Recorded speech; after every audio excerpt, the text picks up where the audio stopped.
Satyabama Institute of Science and Technology, Chennai and Sriperumbudur.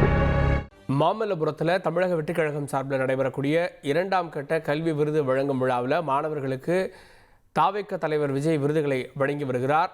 மேலும் கூடுதல் விவரங்களை செய்தியாளர் மணிகண்டன் வழங்கிட கேட்கலாம். மணிகண்டன், இன்றைய விருது நிகழ்ச்சியில் எவ்வளவு மாணவர்களுக்கு விருது வழங்கப்பட இருக்கு? ஏற்கனவே விஜய் சொல்லியிருந்தாரு, தொடர்ந்து நான் பேச விரும்பல அப்படின்னு போன முறையே சொல்லியிருந்தாரு. விஜய் இந்த முறை பேச வாய்ப்பு இருக்கா? நிச்சயமாக தமிழக வெற்றிக் கழகம் சார்பில் கடந்த 3 ஆண்டுகளாக ஒவ்வொரு ஆண்டுமே 10 மற்றும் 12ஆம் அரசு பொதுத் தேர்வில் உயர் மதிப்பெண் பெற்ற மாவட்ட மாநில அளவிலான மாணவர்கள் அழைத்து பரிசுகளும் ரொக்கத்தொகையும் சான்றிதழும் வழங்கி கௌரவிக்கப்பட்டு வருகிறது. அதன் தொடர்ச்சியாக 3வது ஆண்டு நிகழ்வின் 2வது கட்டத்தில் இன்று 15 மாவட்டங்களை சேர்ந்த 75 சட்டமன்ற தொகுதிகளை சார்ந்த மாணவர்களுக்கு பரிசளிக்கும் நிகழ்வு தொடங்கியிருக்கிறது. முதல்ல மாநில அளவில் மதிப்பெண் பெற்ற மாணவியர்களுக்கு வைரத்தோடும் மாணவர்களுக்கு தங்க மோதிரமும் மேடைக்கு அழைத்து அவர்களுக்கான ஊக்கத்தொகை சான்றிதழ்களுடன் வழங்கி கௌரவிக்கப்பட்டது. சில மாணவர்கள் அவர்கள் கருத்துக்களையும் பகிர்ந்ததை பார்க்க முடிந்தது. அதற்கு பிறகாக மாநில அளவில் உயர் மதிப்பெண் பெற்ற, அதாவது இந்த 15 மாவட்டங்களுக்கு உட்பட்ட இடங்களில் இருக்கக்கூடிய மாற்றுத்திறன் படைத்த மாணவர்களை நேரடியாக அவர்கள் மேடைக்கு அருகாமையில் அமர வைக்கப்பட்டிருந்தனர்.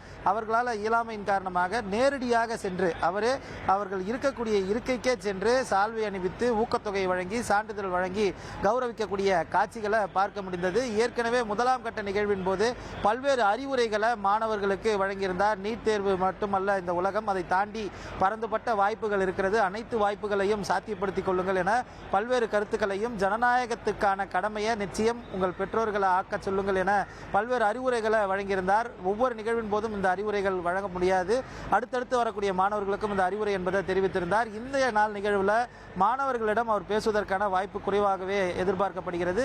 இறுதியில் அனைவருக்கும் பரிசுகள் வழங்கப்பட்டதற்கு பிறகாக 2 மணித்துளிகள் பேசுவதற்கான வாய்ப்பு இருப்பதாக தெரிவிக்கப்பட்டிருந்தாலும் துவக்கத்தில் அவர் உரையாற்றவில்லை. நேரடியாக பரிசளிக்கும் நிகழ்வுக்கு, அதாவது இந்த தமிழ்தாய் வாழ்த்து பிறகாக நேரடியாக பரிசளிக்கும் நிகழ்வு தொடங்கி இருக்கிறது. மொத்தமாக 504 மாணவர்கள் இன்று கௌரவிக்கப்பட இருக்கின்றனர்.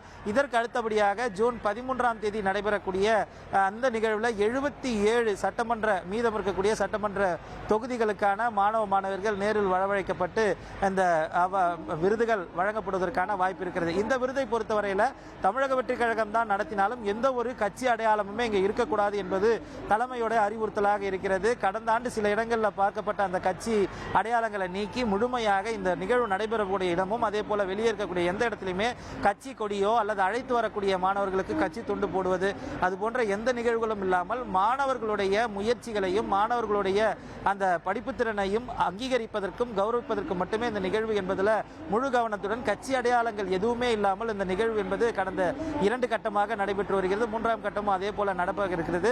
முழு நேர அரசியலில் கால்பதித்திருக்கக்கூடிய விஜய் இனி வரக்கூடிய நிகழ்வுகளில் முழுமையாக அரசியல் தலைவராக மாறி அதற்கான பணிகளை முன்னெடுக்க இருக்கிறார். அதற்கு முன்பாக இந்த கல்வி விருதுகள் விழா என்பது முக்கியத்துவம் பெற்றிருக்கிறது. கூடுதல் விவரங்களுக்கு நன்றி மணிகண்டன். தொடர்ந்து விருதுகளை பெறக்கூடிய மாணவர்களுக்கு தாவேக தலைவர் நடிகர் விஜய் கௌரவித்து வருகிறார். அந்த காட்சிகளை பார்க்கலாம். Satyabama Institute of Science and Technology, Chennai and Sriperumbudur.